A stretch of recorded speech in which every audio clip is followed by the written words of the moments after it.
What's going on, everyone? Matt here. Instagrailz Live, episode 2. I'm waiting for Sam De La Rosa to come on. What's up, everyone? It's been a while. How you guys doing?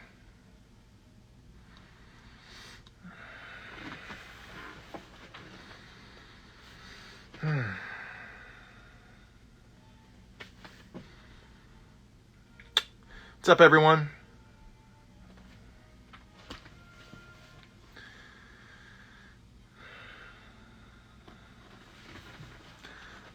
Yeah, it's been a while since the last live. I think it was John Romita Jr. at GrailzCon. So I hope everyone's doing good. Had some crazy books up on the page. So during the interview, if you guys have any questions, make sure you put them up in the comments. Sam should be checking, and I've told him, he's free to answer any questions he sees. We've gotten a few from some other users. Hey, guys. So just waiting for Sam to join us.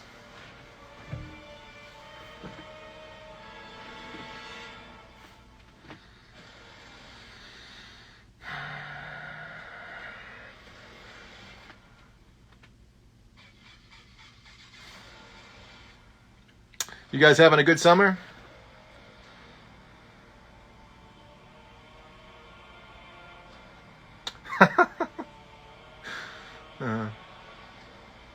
Which third? The third shelf? What, up or down? Make me an offer. All right, let's see what's going on, guys. Sam De La Rosa should be joining soon. There we go. I see he's in the chat. Okay.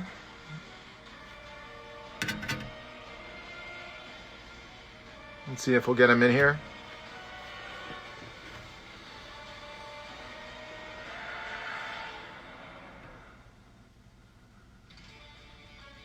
All right, Sam, just need you to click on that camera icon on the bottom of the screen there that has the plus sign in the box.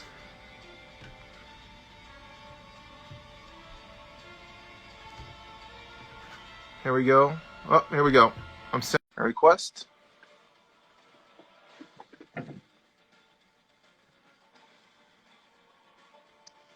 Hey, what's up? There he is.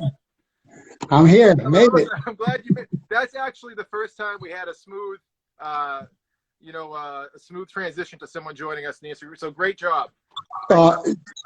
Thank you. I'm all thumbs. Yeah. This is my first content on Instagram. I have an account, Yeah. but I'm just inept and very busy. Well, I think it's great for the first time. So congrats on that. But let me give you an introduction. I'm Matt from Instagram. We're one of the fastest growing comic sales on Instagram. We use Instagram as our format. This is Instagrailz Live, episode 2. You're in some pretty good company. We've had some other industry icons and legends on, so it's great to have you here. And I'm going to give you a quick introduction for the people watching. So if you notice down there, these are comments. These are live comments of people joining. So if you see anything during the interview that you feel like answering, feel free to just go ahead and do that. That's fine.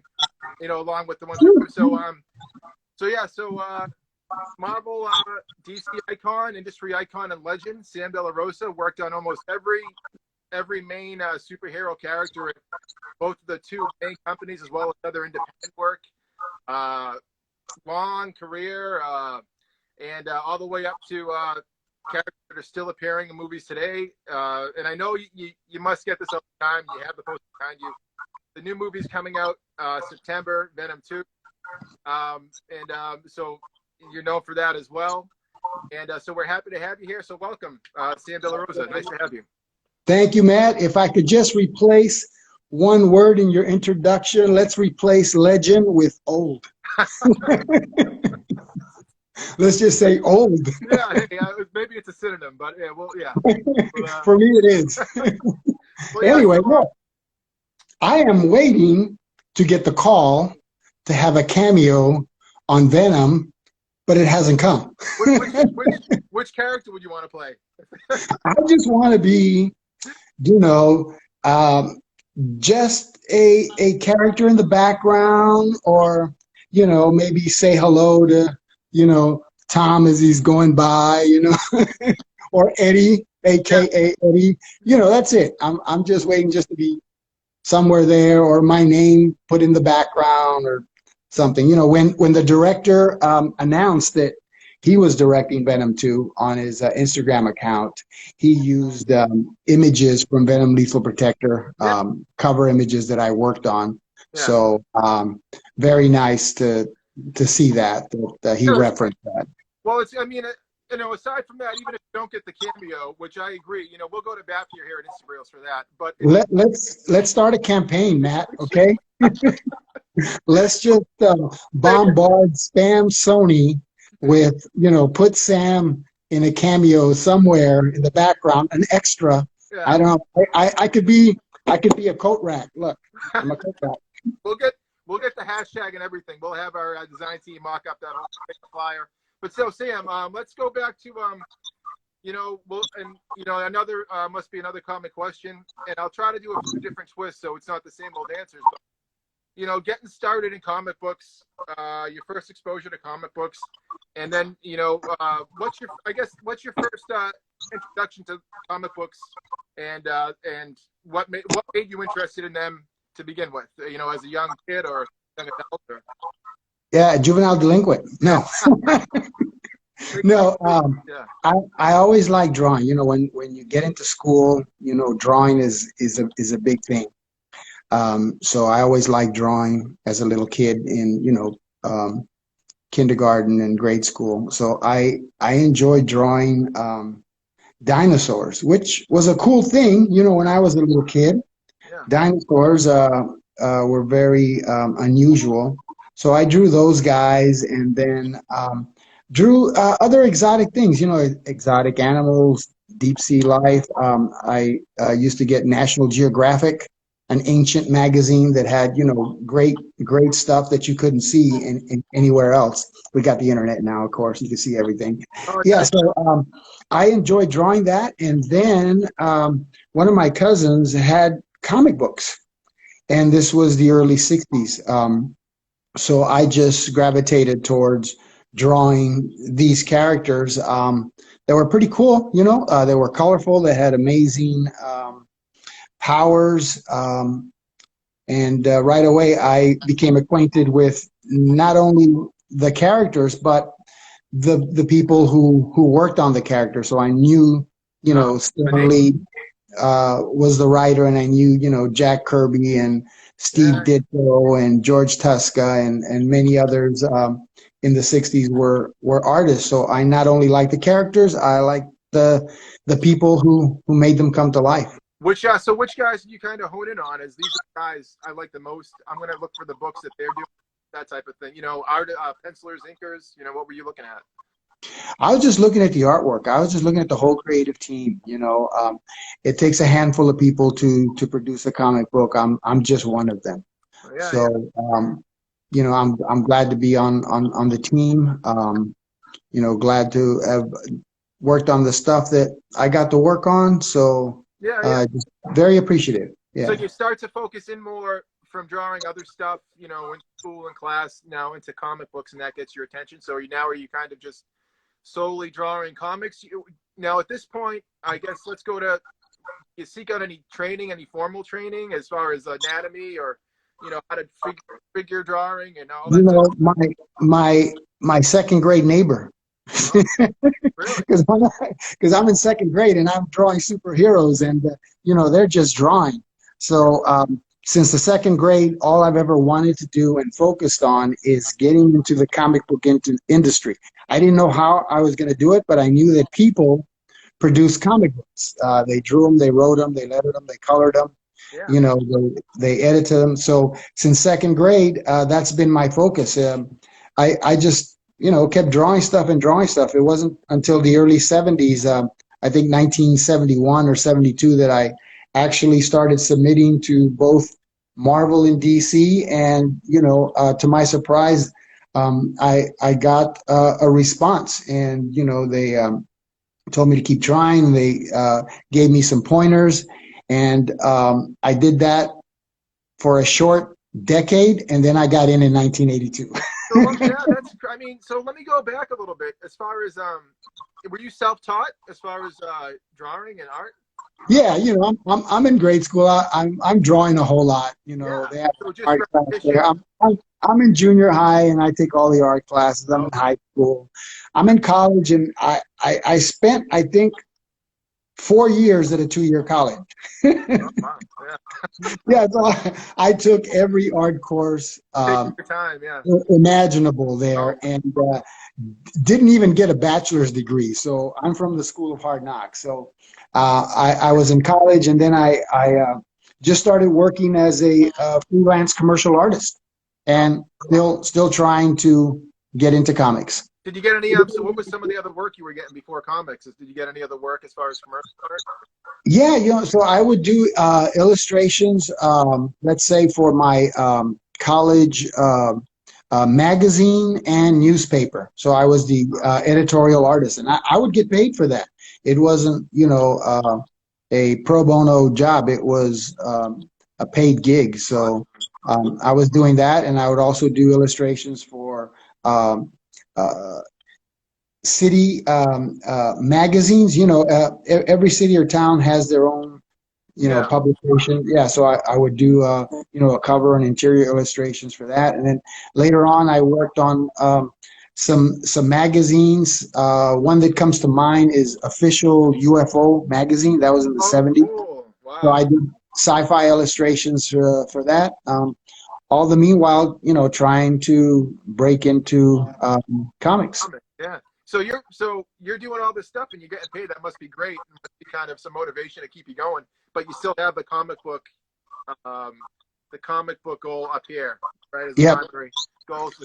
So what kind of pointers? Now you send out your stuff and you're in Texas, right? And you're sending out your samples to New York. Yes, in hindsight, nobody told me that they were not going to hire me anyway in the 70s. Marvel did not like the deal through the mail. They liked their artists to come in and deliver the work. And they had already lost or had packages delayed, with artwork. If you remember, or, if you have some back issues from the 70s, you expect the next issue with, the continuing storyline or a new storyline, and then you got a reprint.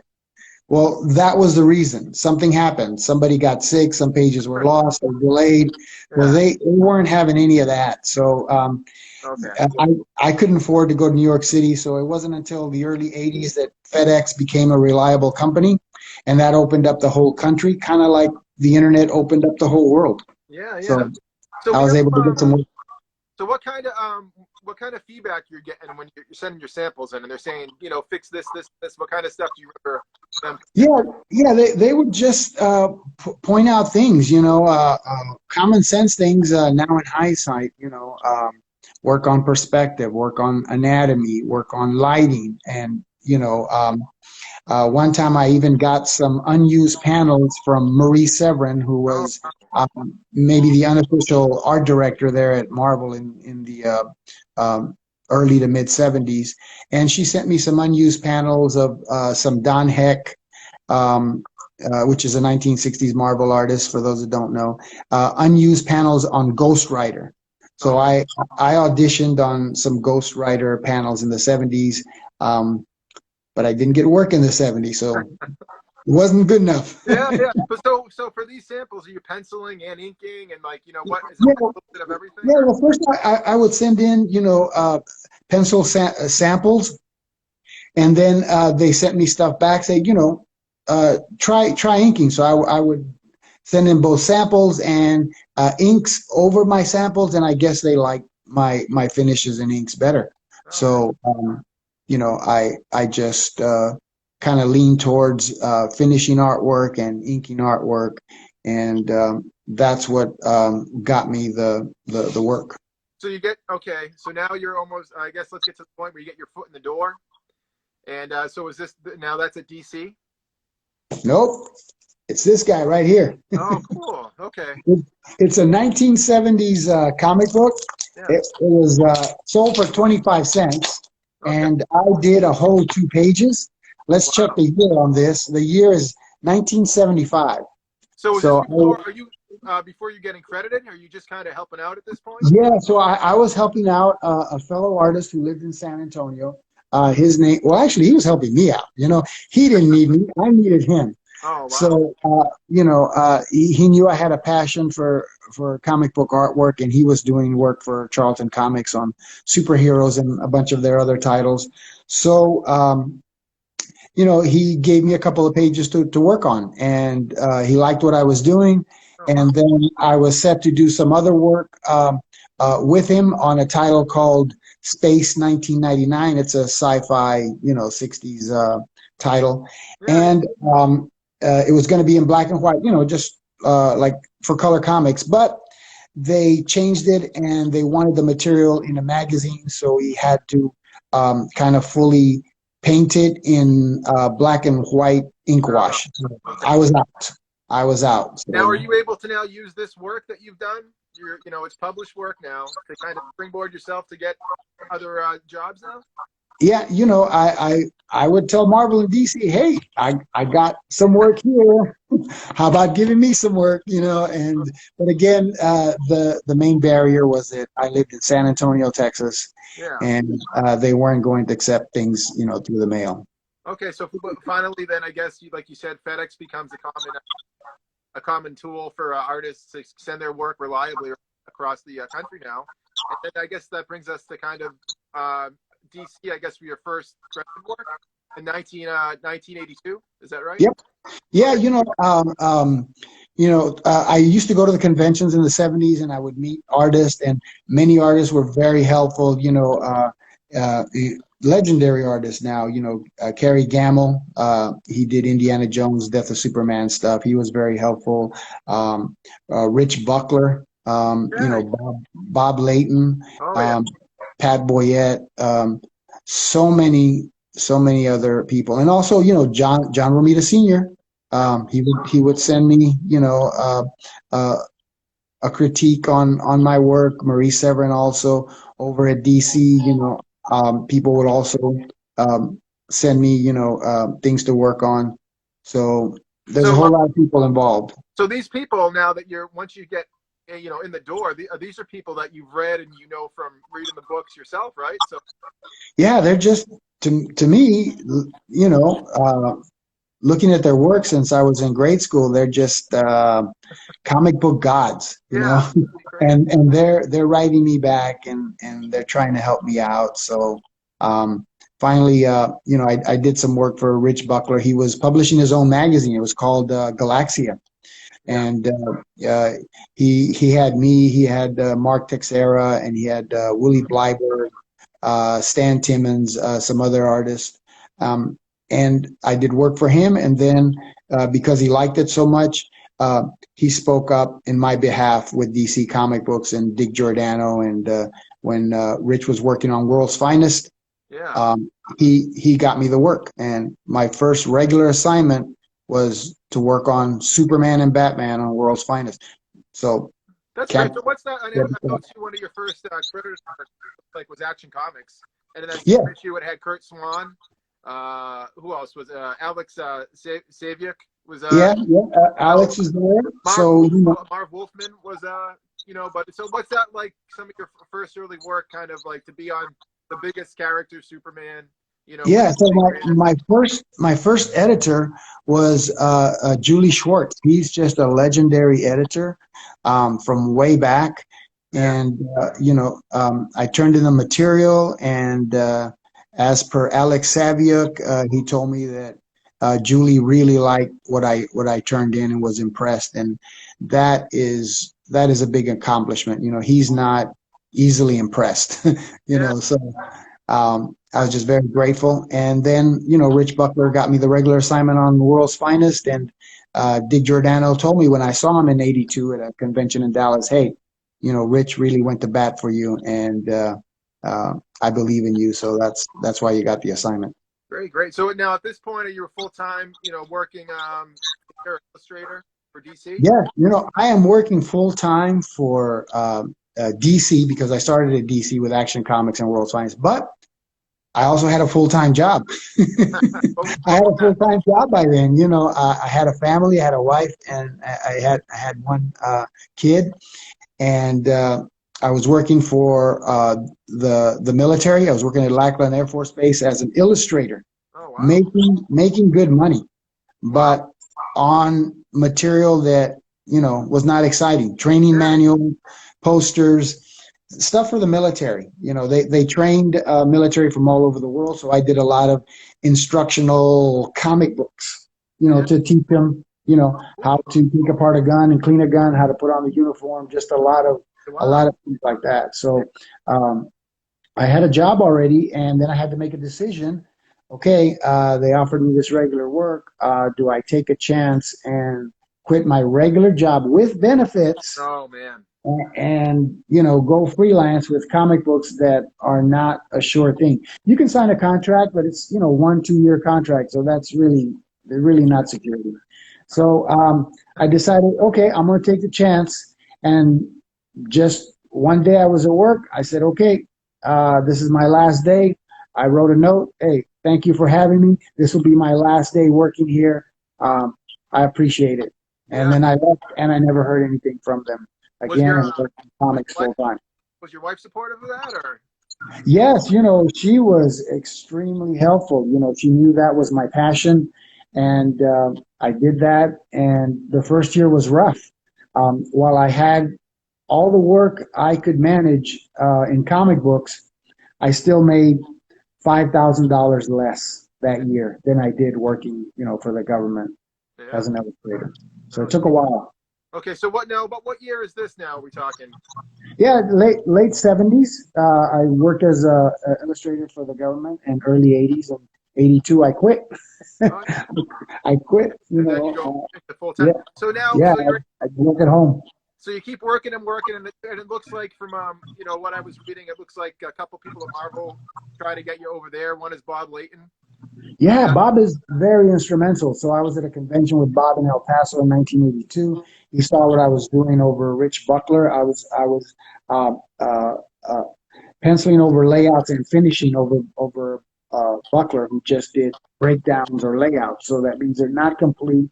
You have to put more into the drawing before you can throw some ink on it, or draw ink.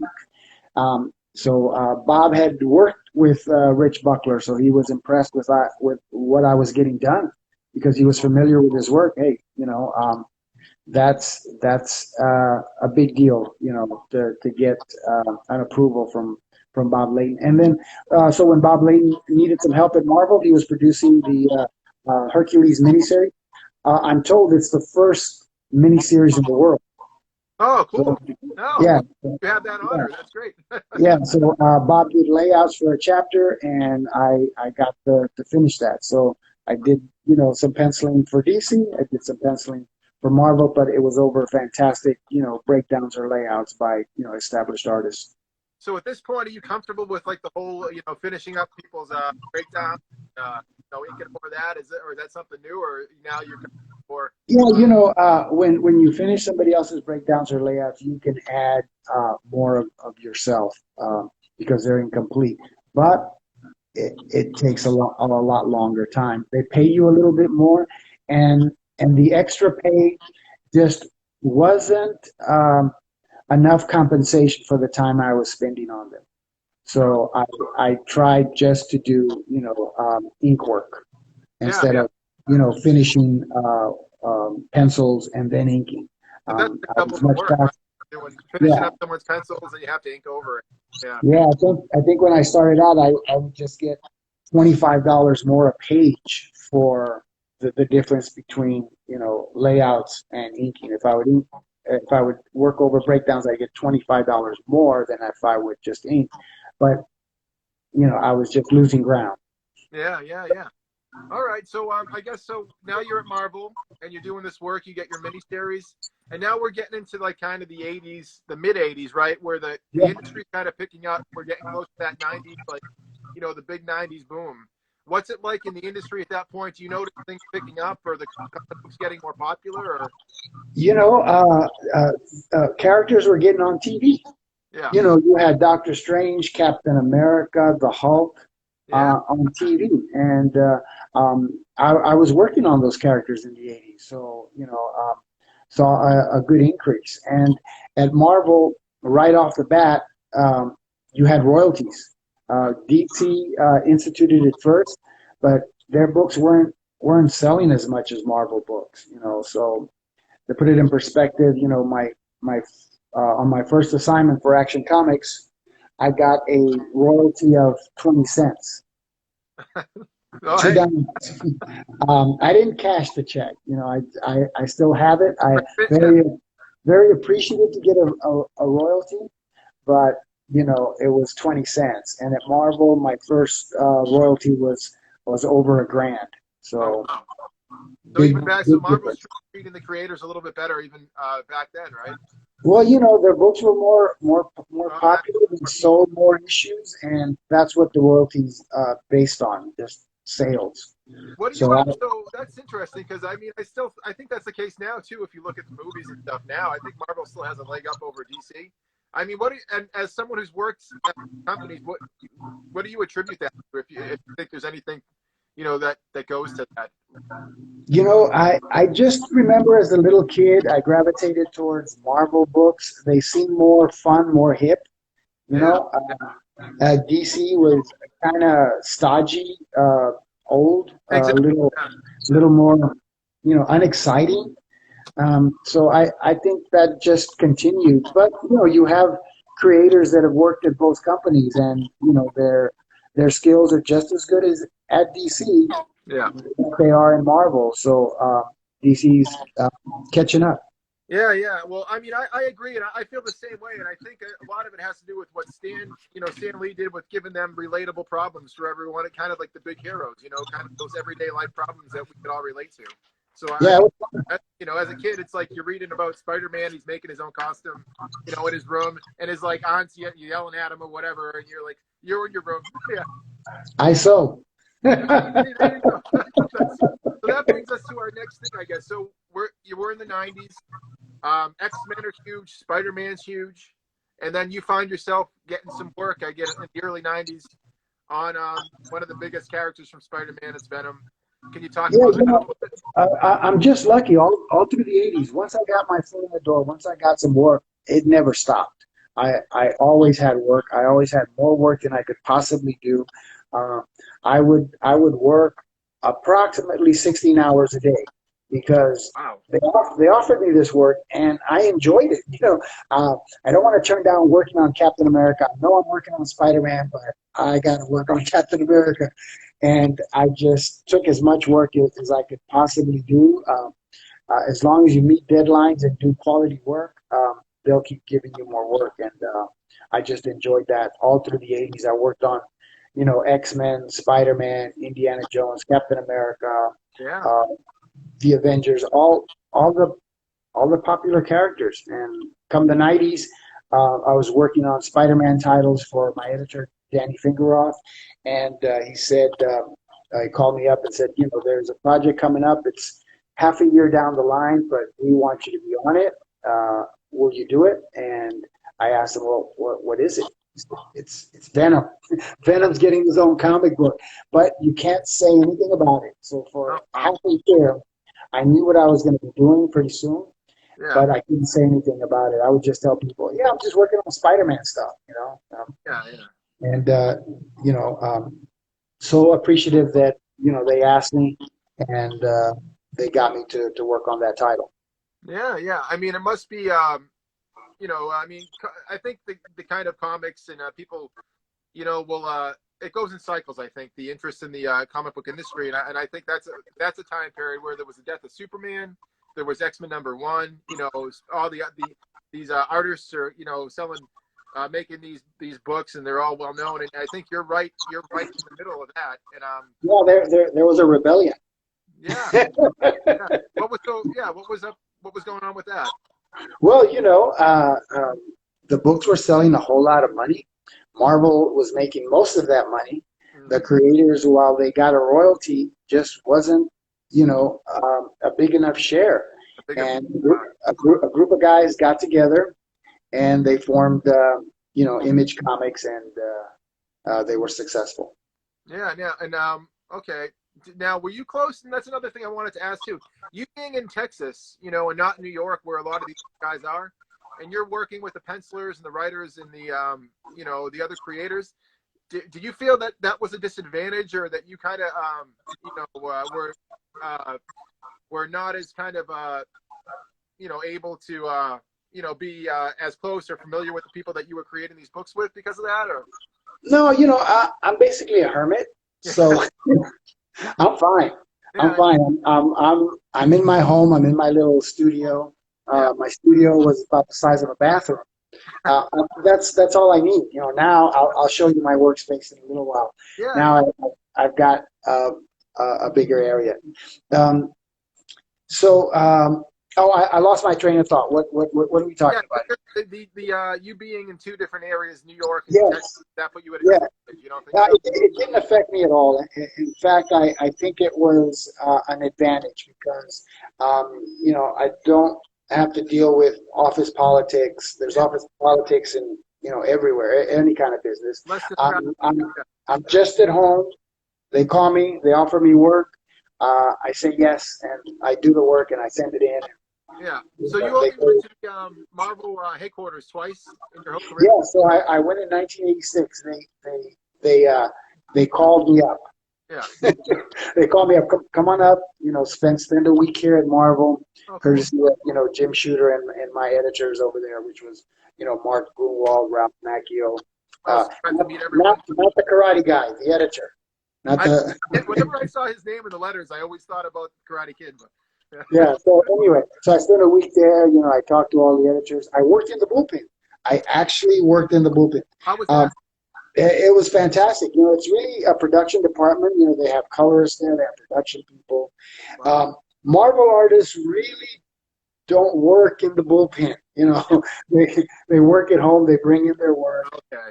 Yeah. I know Jack Abel was there. John Romita Sr. had his you know, studio there because he's art director.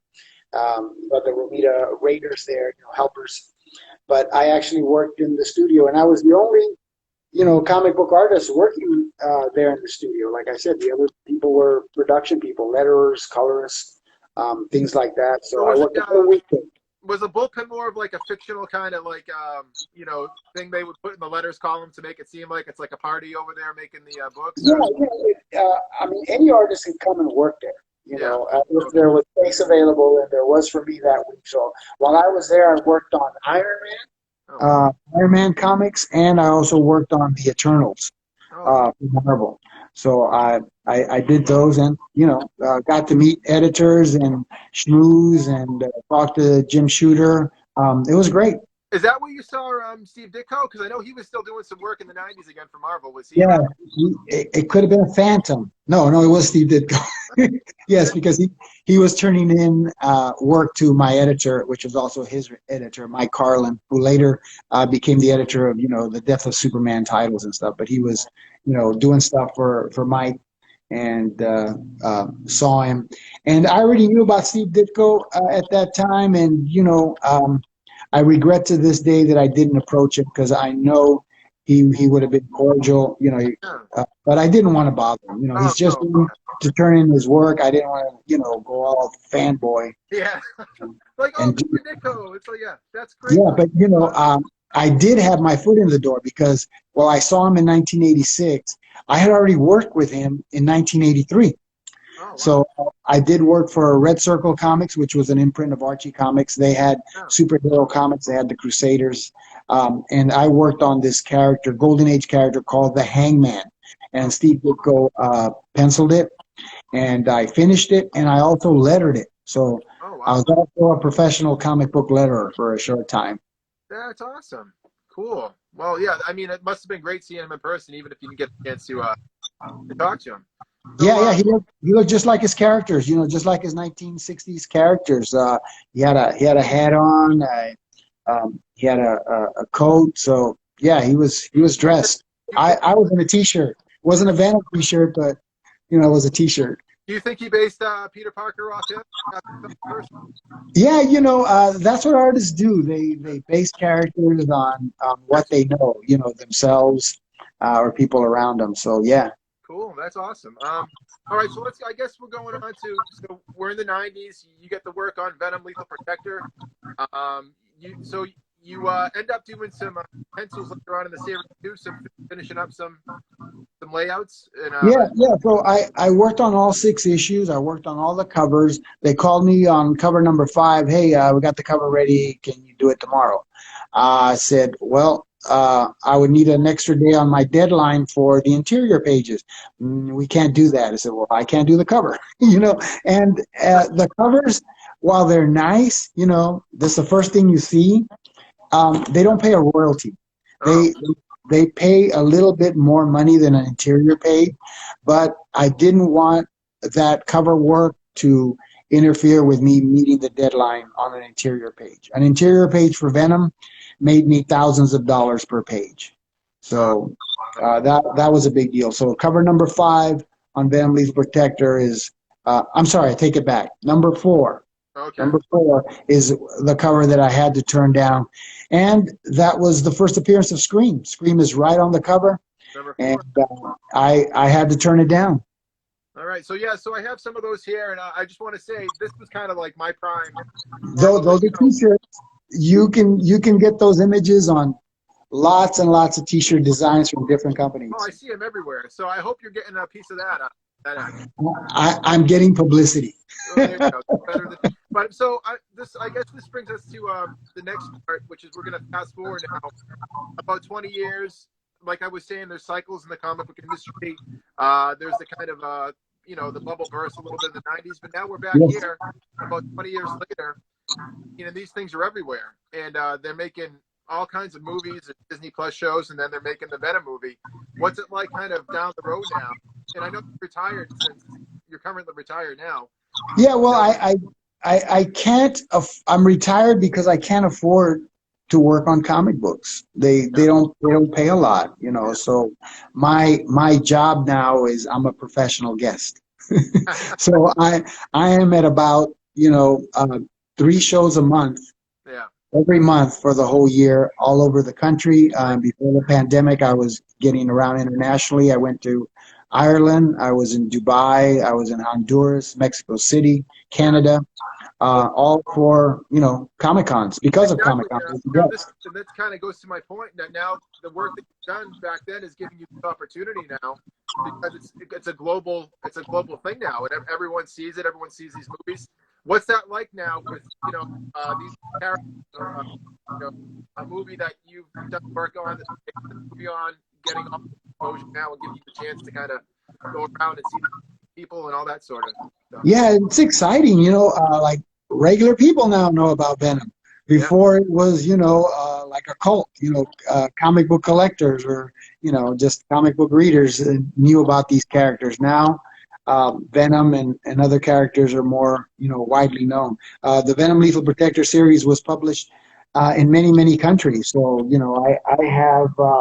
I have a lot of, I collect my Venom Lethal Protector work in a lot of editions. So cool. different countries have published Venom, all over the world. So amazing. They're just everywhere. And we see this stuff on our page now, and people are paying crazy amounts for these great books, and I think it's great that stuff that that you've worked on and all these creators have worked on are getting so much exposure now, and I think that's a great thing. So I guess now, let me we're gonna get to some fan questions if you don't mind. Okay. No, I don't mind at all. Yeah. And I know you said you can go over a little bit of a time limit, but I don't want to keep you too long. Let's get to No, I am fine. Yeah. Okay. Good. So, now, is there any characters that you've worked on that you never got a chance to?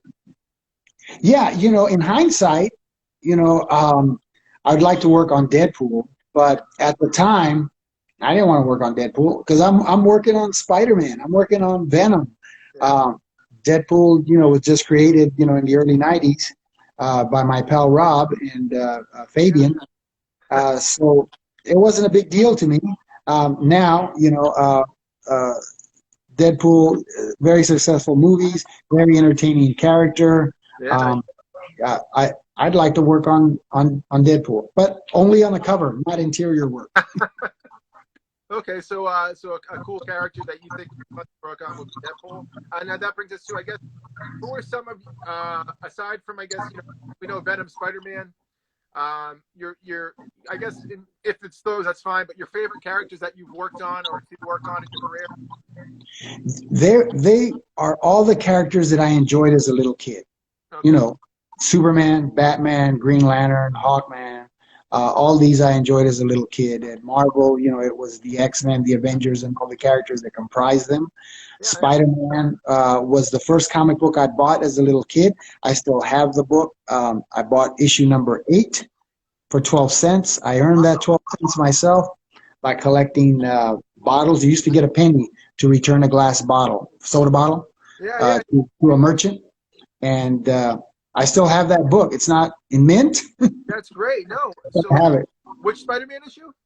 Number 8. Because that's another question. So was that your first comic you bought yourself? Yes, it's 1963, I believe. So wow. Yeah, how about that? Yeah, that's great. Wow. So yeah, that's another question. So now that question it was from Danger Room Comics on Instagram. She sent some of these, or sent some of these. And so, you remember the first comic you ever read? You ever laid eyes on? When my cousin showed me comic books, it might have been Iron Man and Spider-Man. Iron Man in a title called Tales of Suspense, if I'm correct. Where he shared half the book. So Iron Man and Spider-Man are the first comic books I came across. Oh, awesome. All right. So I guess another thing too, and it came up in the message, and I have to ask you about this before we finish. You mentioned a UFO sighting.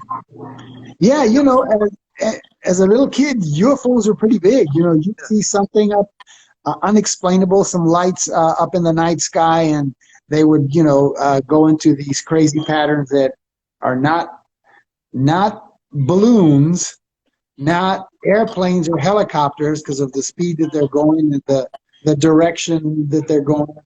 So yeah, I saw an unidentified flying object. I don't attribute that to an airplane or a helicopter or a weather balloon. Yeah. I don't know what it was. I don't know. What was this? Were you working on the military base, or was it? No. This was as a little kid. As a little kid, I was outdoors, at my house. Across the street was a drive-in theater, and I would watch movies for free. I just couldn't hear them. Yeah, that's crazy. Well, that's a crazy story because I've grown up too. I know that kind of that can fuel your interest in science fiction and that sort of things and getting creative. Yeah, I always liked science fiction. I worked on science fiction comic books at Marvel. I worked on Star Wars in the 80s. At DC in the 90s, I worked on Star Trek for them, and other characters through the years that fall under sci-fi. Well, you don't have to worry about people thinking you're crazy too much anymore because the stuff they're releasing now, they got the Air Force releasing that. So anyway, Sam, we got one more question. This is from our co-founder AJ. We've asked this to Bob Layton. He said his answer. I'll tell you after. But do you remember the first concert you ever went? I only went to one concert. I'm not a concert goer. I identify. I'm trying to remember. It was in the 70s. It was. I'm trying to see if I can get them. Harold Melvin and the Blue Notes. Google that. And also Graham Central Station. Oh, cool. Yeah. So yeah. What kind of music was that, or is it? It was R&B. I think. Great. Yeah. R&B. Bob Layton's was Jimi Hendrix. So that was interesting. Yeah. I just I wanted to go to Woodstock, but I was too young. My mother didn't let me go. But I didn't have any money, so I couldn't go to concerts. No money. I hear you there, Sam. But so Sam, okay, well, we have your website is samdelarosa.com. Yes, it is. All one word, and then you have the Facebook. It's artist Sam Della Rosa. Yeah, all one word again. Don't skip any spaces. You'll find me. I because of the pandemic, I just started selling stuff on my Facebook page, and did very well. I still do a lot of work for private companies. Like I paint pops, by Nice. the hundreds, So, for companies, but sometimes I offer them on my Facebook. okay, so all kinds of stuff. And is that a place to go to for commission? Yeah, I'm so slow on commissions. The commissions that I take from people, I let them know it takes 3 to 4 months to get a drawing from me. I got a busy schedule, and like I said, I do big jobs at home, and I'm always trying to catch up on work for people. Well, hey, as long as I'm sure as long as it takes, they'd be happy to get any type So, is there appearance you have coming up that you want to? Every weekend. Okay. Every weekend. So this weekend I'm in Hurst, Texas. I'm at Cowtown Comic-Con, and if you go to my website, my appearance schedule is there. So practically every weekend is already taken up for this year, and I already have a dozen or two slots for next year that I'll be going to. So great. So that's on your website, and your con appearance schedule is on your website as well. Yep. Great, and that must be great with after COVID kind of slowing down now. I imagine the convention picking back up again too. I went to shows last year. They were one-day shows. I went to shows. I think I was totally shut down for maybe 4 months. Yeah. Around 4 months, and then I still did one-day shows across the country here or there. They was a mask mandated, but they were all good. Still good. And we want to say too, when the new Venom movie comes out, we want to make sure everyone realizes the work that it was based on, and they check that out as well.